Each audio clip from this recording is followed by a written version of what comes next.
Check. Gonna edit this audio filter real quick. Just push up the output gain a bit. Hopefully that's a little bit better on the vocals. Let's see. I'm gonna adjust the ratio. Threshold.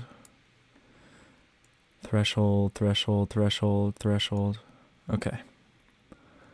Release. Attack, release. Okay. Hopefully that sounds okay.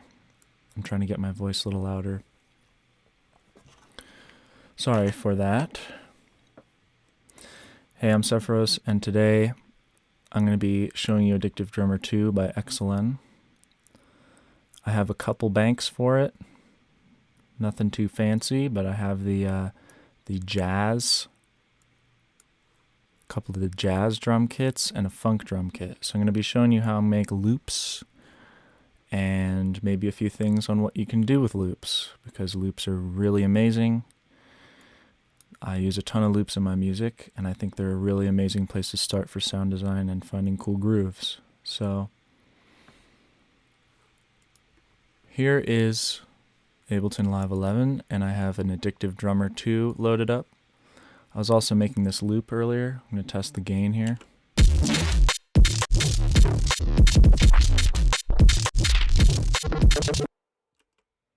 It's a little halftime loop. And you can see that I'm not using Addictive Drummer in this loop yet. It's hats, kick and snare, and bass, and that's it. So I guess I'll add some drums to this loop. So let's listen to the loop, and I'll also show you a loop I made earlier with Addictive drums.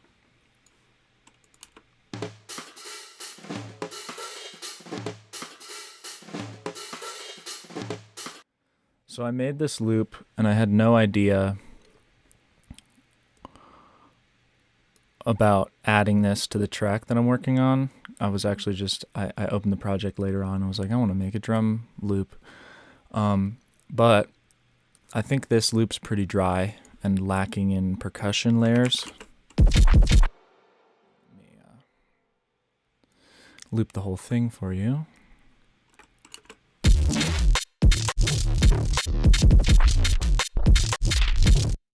So let's try putting this into our track. So I guess I'll start and work backwards. I promise we're going to get into Addictive Drummer, but I just want to demonstrate this real quick. I'm going to get a granulator out. Rather than just putting it in audio, I want to play around with this loop and see if we can find some cool grooves. So I'll open up a MIDI track, and actually I'm just going to make it this long. Bring the loop length in. So we'll do like a looping bar to start, just because it'll fill it in automatically. So let's try C1, C3, which will be the original pitch of the sample. And I will also paste this drum loop right there, so that I can have it to grab from. So I'm just going to play around with this granulator on this loop.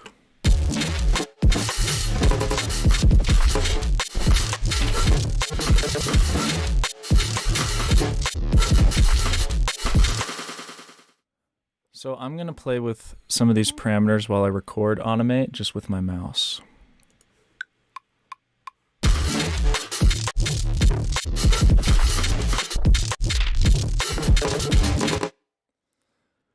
So that's one pass. Now I'm going to play with the grain size, I think.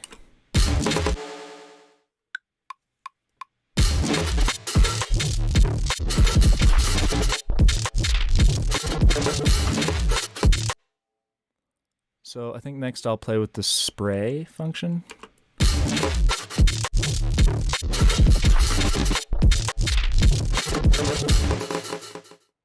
I wasn't recording and I don't really quite like the sound of that right here. But what I could do is just select the pitch and then use my shift arrow to jump the octaves while I record automate.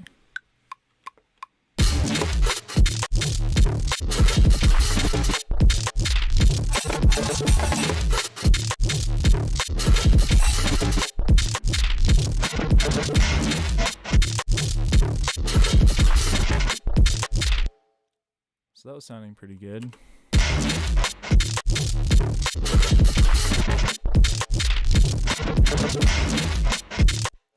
So now to get it in rhythm, I'm literally just gonna insert a shape like this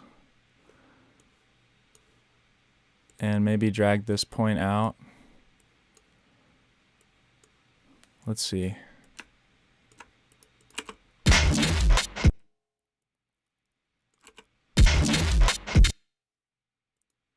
I want like a kind of a wonky rhythm to this.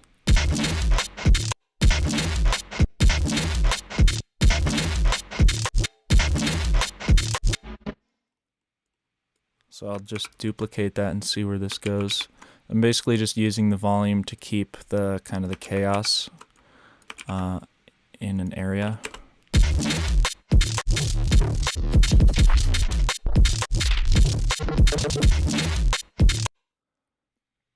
So I'm going to probably saturate this just to try to bring up some of the body of those notes now that I gave it such pokey gain automation.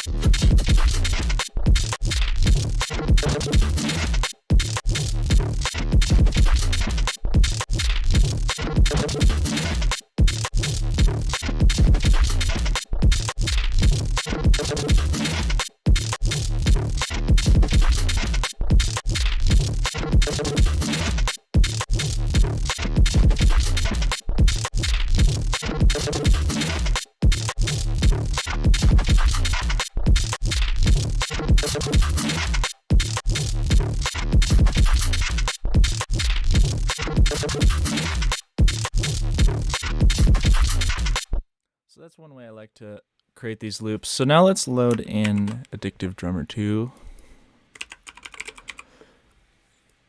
and just sequence. So this was the jazz kit that I was using. Now I'll use the funk kit. So this is the plugin, and it has these different screens over here on the right,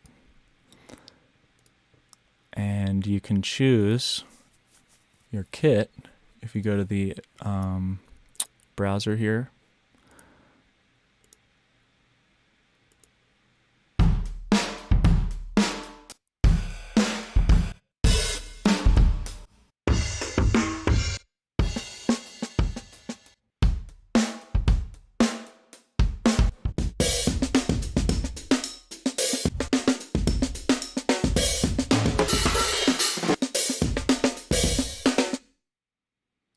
You have to go to this beats section to hit stop.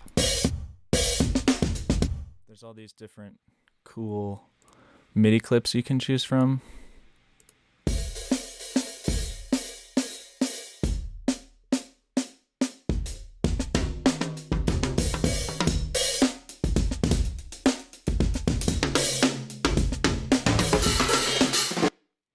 But I'm not gonna mess with those right now. I'm just gonna program something into MIDI. So here's the kit, and here's the edit view.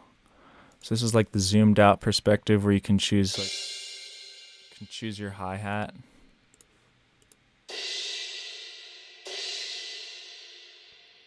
This would be the crashes. So let me see.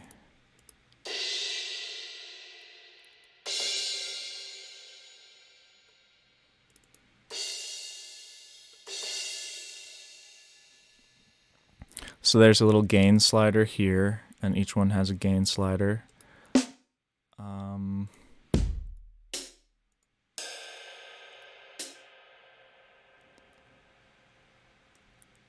Just going to turn these crashes down. So then you have the edit view, and you can see this bottom mixer section. This doesn't change. This is your mixer, basically.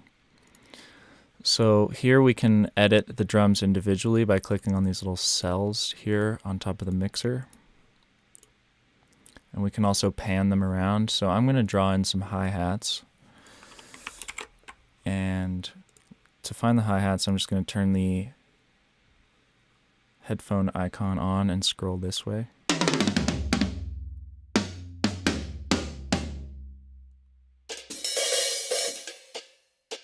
So those are the hats and stuff.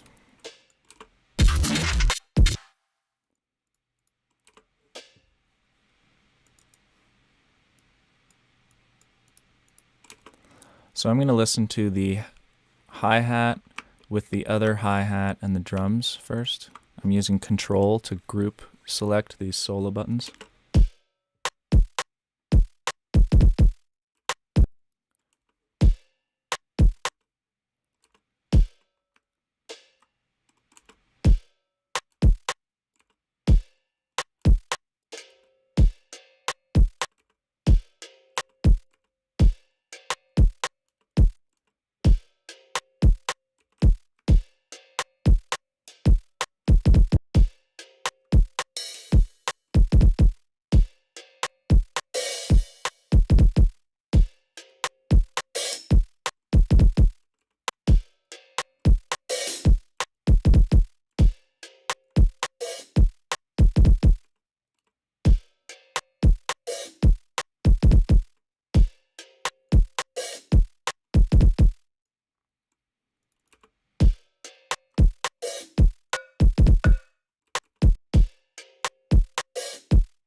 Cool, something like that.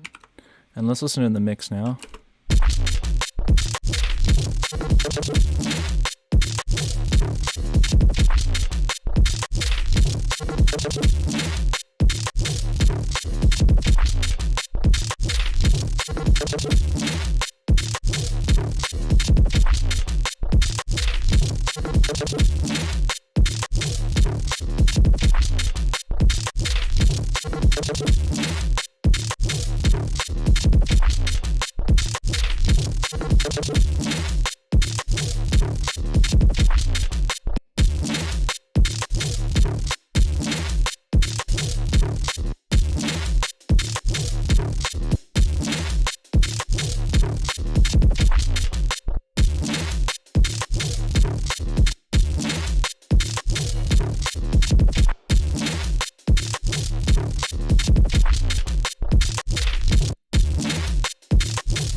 So now I can start to mix these inside the Addictive Drummer.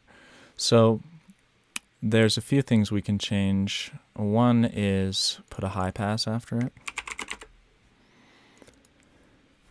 And just take out any sub and then balance the highs. I might like a little bit less of this area, or maybe more. This is kind of the clappy area, so let's kind of accentuate that a little bit and see how it sounds.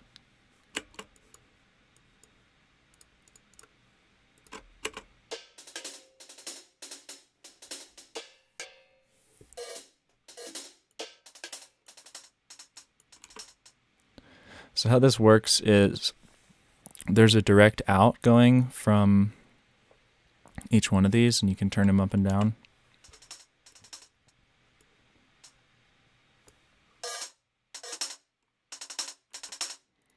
And if I go to the hi-hat, I can mix the the overhead level and the room level. So if I turn these down,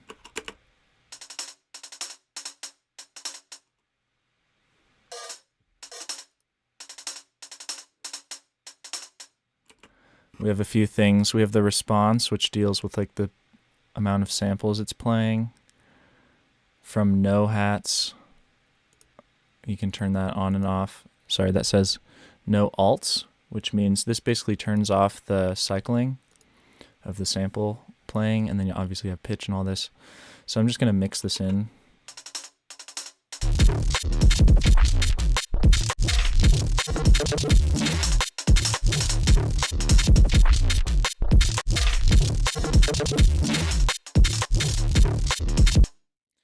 So I might play with some of this noise and distortion.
So what I was doing there was choosing a different hi-hat, turning on the noise for the room reverb, compressing the room reverb, EQing the room reverb to have more of this lower area and up in this higher area.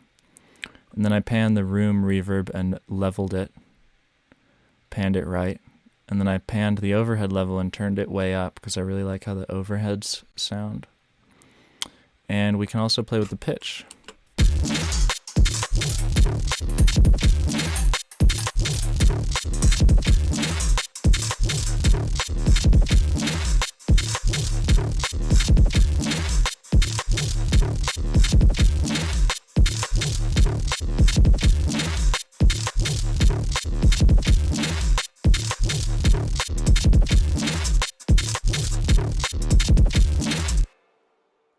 So I found the first thing I'm going to start to automate is that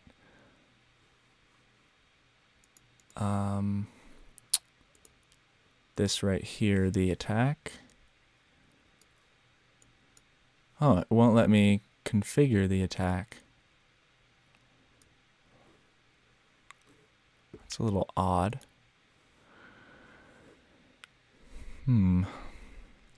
This is like the final filter on the output. We could try turning that up and down.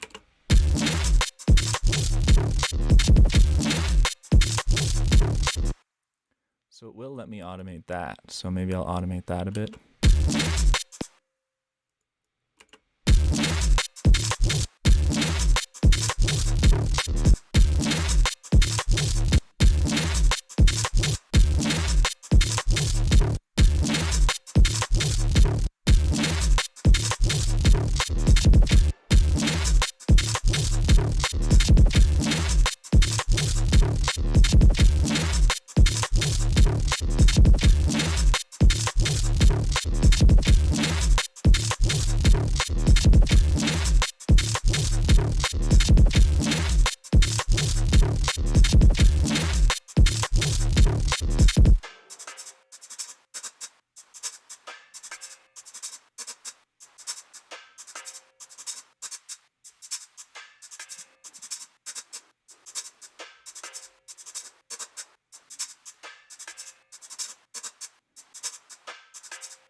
So now to get them to sit in the pocket, I'm going to use the track delay here to nudge it right on the timeline or late.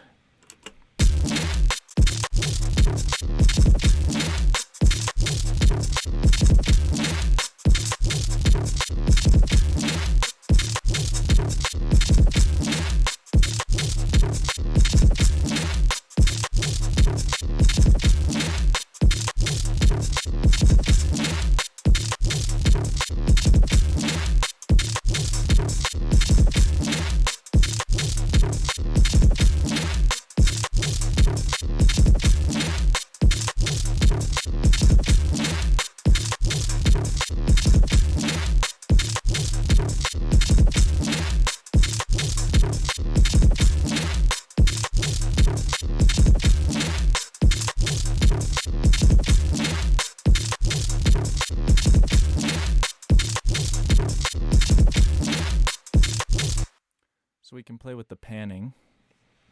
So maybe the dry signal is on the right and then on the left, halfway through the bar, and then maybe we'll move the overhead pan, or I'm sorry, yeah, over here, the pan.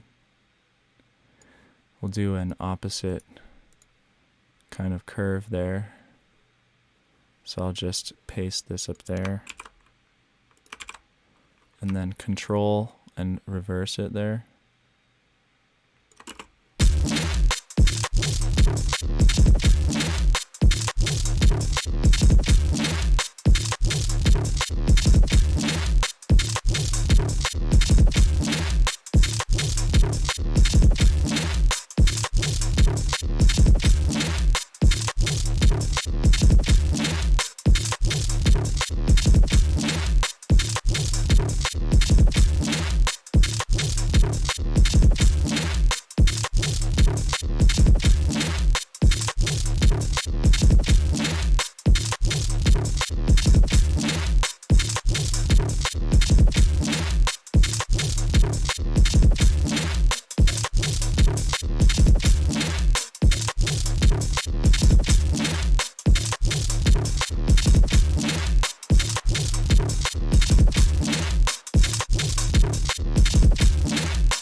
So because I really wish I could record automate the attack of the envelope, I'm just going to go in here and resample.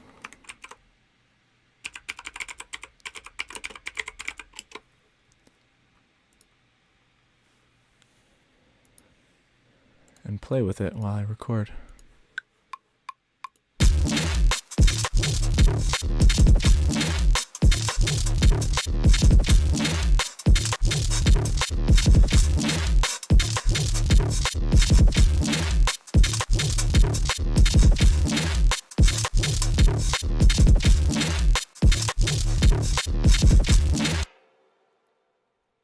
So there's probably enough in there to take a chop of it. So let's just chop it up.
you some transient beats mode.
Let's see if we can get some crashes going on or some sort of washy high-end thing. So I'll get another Addictive drummer out.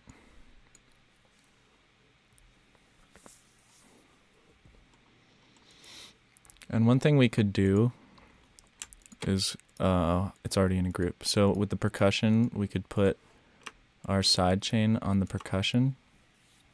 So we sidechain it to the kicks and snares. And then with our sidechain trigger, we can duplicate one of these and call it perk. And send it to perk.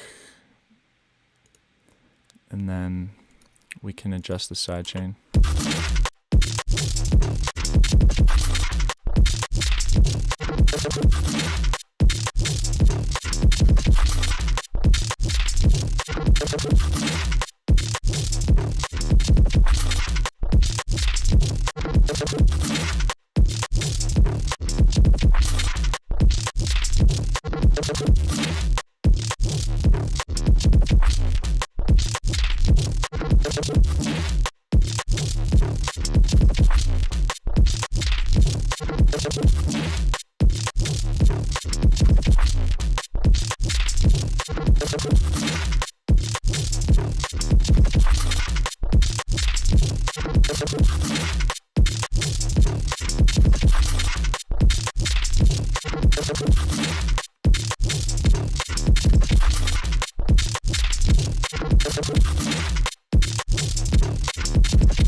So because these little shots are on texture mode, I can consolidate them so they look like this.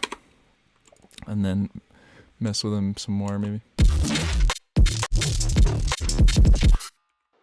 Maybe reverse it here.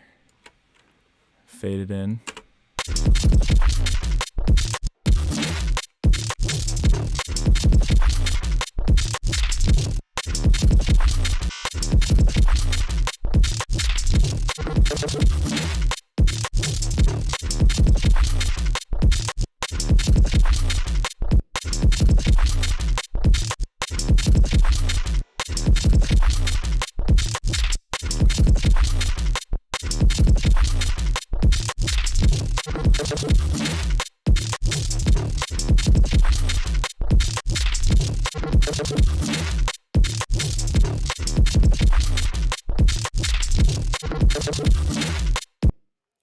Alright, now that's pumping a little bit better with our kick and snare, and then let's try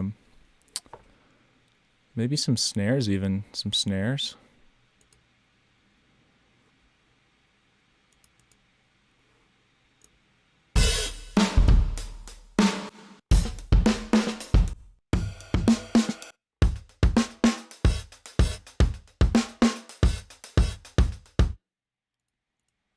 So that one sounds pretty nice and dry. Not overly dry, but a little tighter.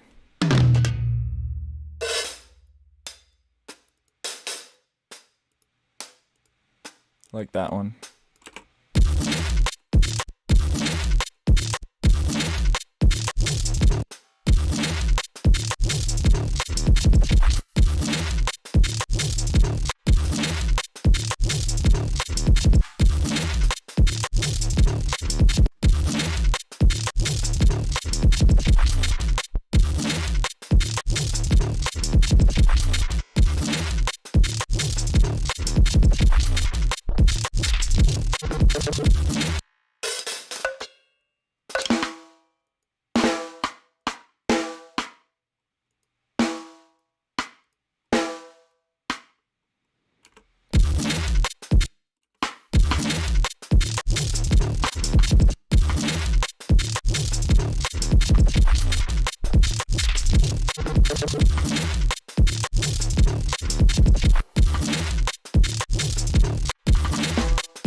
So getting a lot more syncopation into that rhythm. And because it's being sidechained, it's kind of kept in the background, just adding energy. So the cool thing about these kind of percussion layers is you can use them to kind of arrange your track. So now that we've built that up, we can start to mute stuff.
See how that works? You can kind of start to get this cool conversation going on between your perks, and they can kind of accumulate over the course of your section.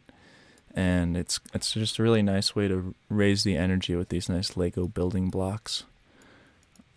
I'm going to go and record this.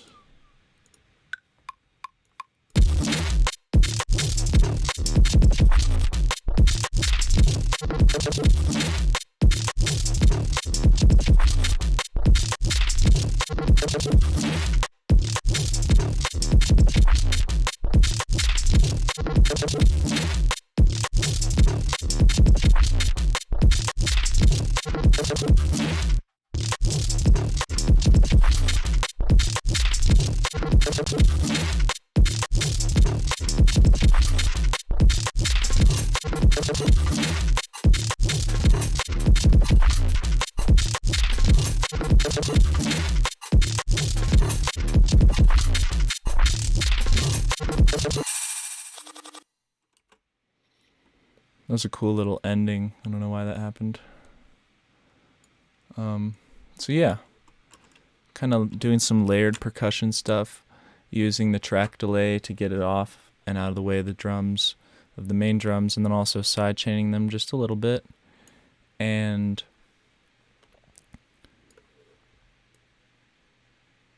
getting everything sounding like it fits together nicely, using some utility automation and just trying to play in between the spaces, getting into those spaces, filling them in with little drums and syncopated hits to get everything feeling kind of rhythmic and cool. So I think that does it. If you like this video, like and subscribe. Comment down below any questions. Until next time, I'm Sephiros. Peace.